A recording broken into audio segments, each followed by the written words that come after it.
Filmer? Ja. Ska vi börja? All right. Are you ready? Welcome to this episode of Tasting with Friends. Today I have with me Rikke de Lange. Welcome. Thank you. Rikke has been working for us for 2.5 years Yes. as a barista. And before that she worked in Tromsø in which coffee shop? Kaffebønner. The best coffee shop The best coffee shop. in Tromsø. Yeah. Well, now they have good competition from Risø. Yeah. But Kaffebønner is a legendary coffee shop up north in Norway. That was kind of starting when coffee started in Norway, at least in this wave of coffee. So back in the 90s. Yeah. Welcome, Rikke. Today we're going to taste 2 coffees for our subscribers for the August subscription. That means we're sending the coffees out the first Wednesday every month, which would be, I don't know what date, but you know, the first Wednesday in August. And Rikke is normally also sometimes at least packing coffee during the subscription sent out, because we use our baristas for they're packing coffee in the roastery as well. Yes. Let's just start by tasting. We're going to start tasting espresso today. So we're going to taste the coffee that we're going to send out to everyone who subscribes to our espresso every month. And this month's espresso is, can you say? It's Kapsokisio from Kenya. Yes. Yeah. Have you tasted it before? I have. It's really delicious. Let's taste it again. Yes.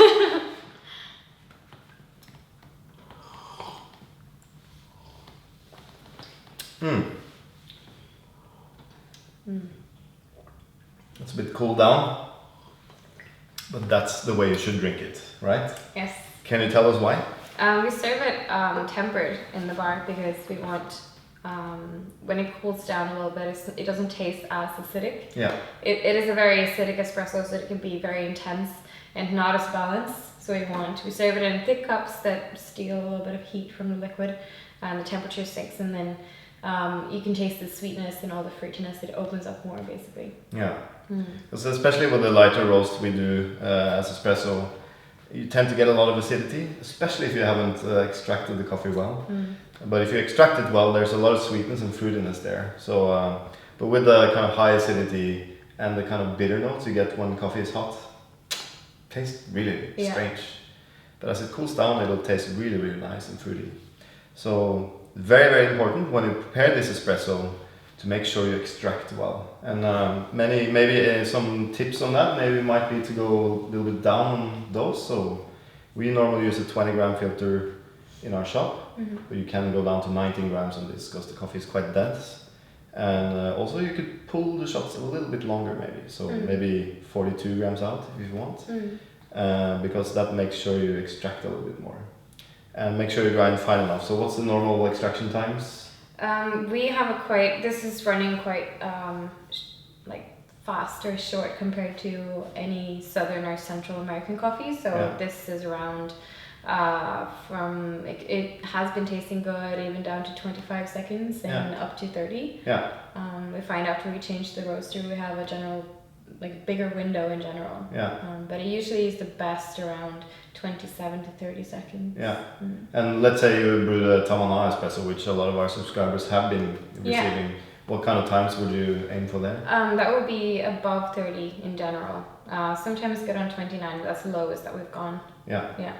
So extraction times, can give you an indication on how we extract.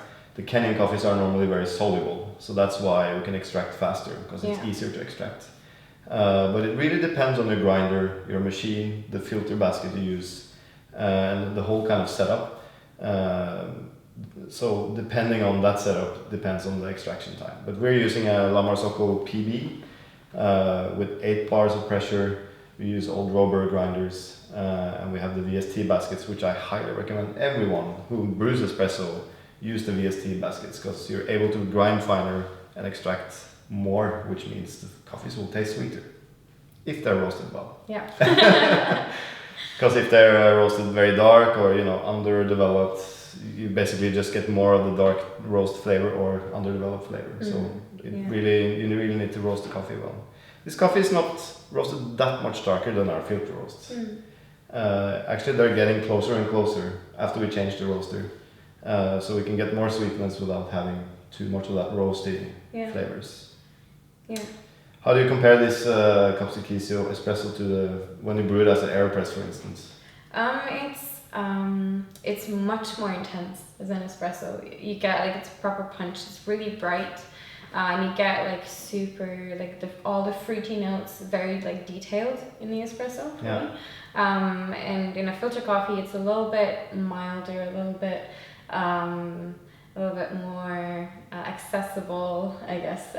We hear from a lot of guests as well that for Kenyan coffee, it tastes really sweet, and that they're quite surprised by the nuances that they find as well. It's not as acidic as the espresso we sent out last month, which was the Kiava, which has much more intense acidity. So this, since it's from Western Kenya, from Mount Elgon, it's on the border of Uganda. It's actually different varieties they grow there as well. So most of the farmers have what they call K7 variety, which I think is a Kent variety. I'm not sure, but that's traditionally grown in this area. Whereas in central Kenya, where Kiava, Karagoto, all these coffees are from, they normally grow SL28, and then they have some additional varieties. So not only a different area, but also different varieties. And I know for a fact, because I've been to this cooperative many times, that the farmers, over 90% of them grow K7, and a couple of them will have some K7 and SL28 on their farms. So that's why this coffee is a little different. Also, the climate and altitudes are different from central Kenya, so it's like being in two different countries. Yeah, it's really nice. Should we taste the filter coffee? Yes. Let's do it. So you might see the bag in front of us. It's the Hunkute coffee from Sidama in Ethiopia, and I decided we need to send this out to our subscribers because it tastes really good in the summer. Yes. And August for us, it's still summer. Yes.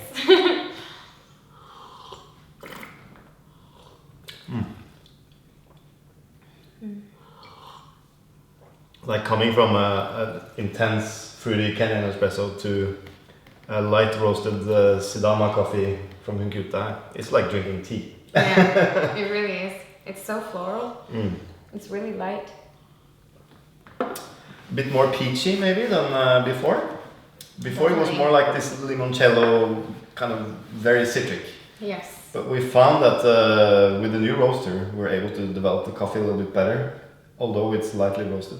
So you get a little bit less of that citric acidity that might come from underdeveloped roast, and more of that kind of peachy flavor.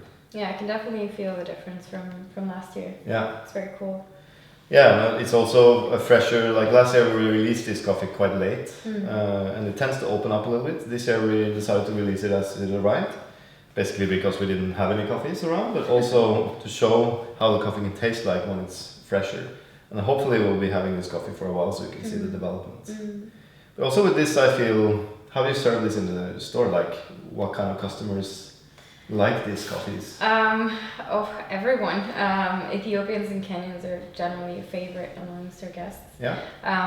And I also tend to see that some of our guests that come in and they're very skeptical, they don't really usually drink coffee. And I offer them an Ethiopian that's very tea-like, very light, and it's very different from what a lot of people would mainly think of or associate with a cup of coffee. And that tends to be the tipping point for them, where they actually say that this is the nicest coffee I've had. It's so different and it tastes like tea, and that's what they would like to drink. Yeah, different approach than I would maybe when I have a new customer, ask them to taste something more safe. Yeah. Just to see, let's not go crazy on the Ethiopians, but this is a more fun way to do it, I guess. It depends on the customer, of course. You have the people who are very much on the other side who don't like coffee at all and they want something more chocolatey, or the tea drinkers who want something more in that direction. But it's still pretty sweet, this one, without being heavy. So for me at least, the aftertaste is much more, it's less kind of that bitter flavors that people tend to think of as being coffee flavored. It's more of a refreshing, a little bit shorter finish. But it's very balanced. It's very pleasing. And floral. Yeah, super floral. And also these Ethiopian coffees, don't drink them when they're really hot. So serve just a little bit in the cup and let it cool down. It'll taste much better. and also try to have a little bit wider cup, because then you perceive the acidity a little bit better. You could use this for iced coffees as well, I guess. Yeah. Probably, I think we did last year on the La Marzocco pop-up in Seattle. We did Ethiopian Hunkute iced coffee, and I think we sweetened it with honey, because the honey is quite floral as well. But you have to be careful, because it will taste too much honey if you use too much. So maybe a combination of sugar and honey, because we like our iced coffees sweetened. Anything else we need to talk about? What it says heirloom varieties. A lot of people ask us, do you know what heirloom variety is? No. No? All right. Good education in among our stuff.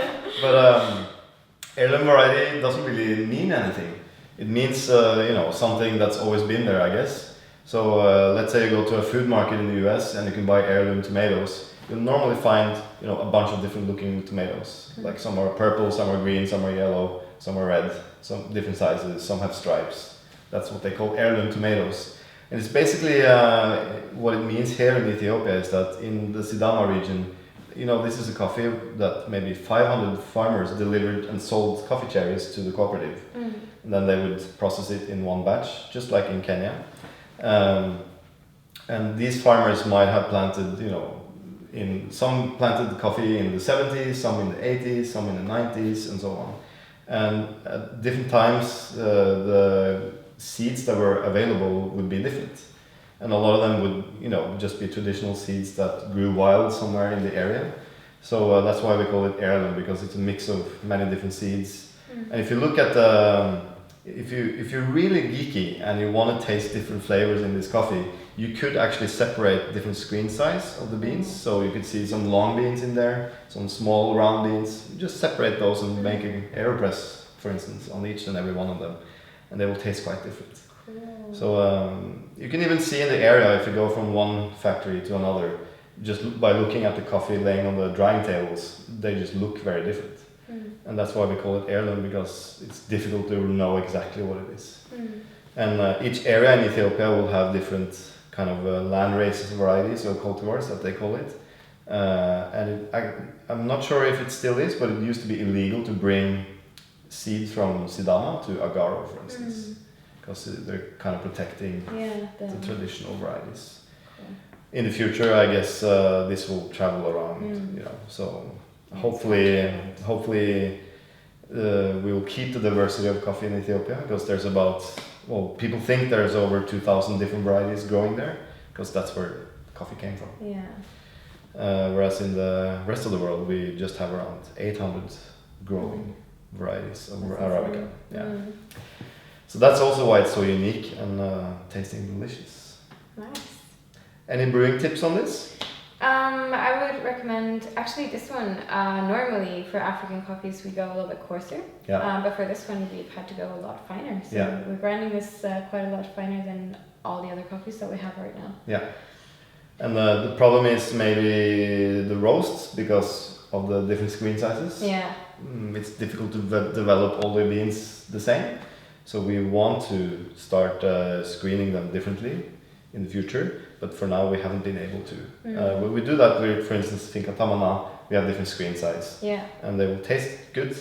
They just need different roast profiles. So part of it is roast. Part of it, I also guess, it's less soluble than the Kenyan coffees we have. So I also recommend grinding a little bit finer, but I also recommend brewing a little bit faster. So if you're able to, if you're doing hand brew, pour the water a little bit faster. Also with AeroPress, you could shorten down the times a little bit, at least no more than 1.5 minutes brewing time. That's when these coffees get really floral and expressive. And we actually had it on our we had like a commandant coffee competition here in the building a couple of months ago, and all the baristas who competing were brewing Hunkute coffee, and only one of them, the winner, got it to taste like Hunkute, and he was brewing quite fast using a hand grinder. So try to experiment a little bit with the finer grind, but also try to speed up the brewing process. And then we do have a really fast brewing time in the bar, so that will suit this coffee perfectly. And the way we brew AeroPress in the bar is the way we do it on our brewing video online, so check that out. I'm probably sure Glenn will put a link here. About there. Now I'm going to show you how to make really tasty coffee with the AeroPress. Glenn should put a link here of the brewing video for the AeroPress. Anything else? No? No?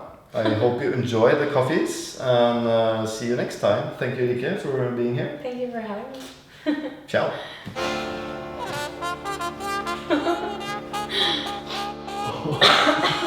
Hadde du en nys i nesa hele... Ja, jeg sier det så.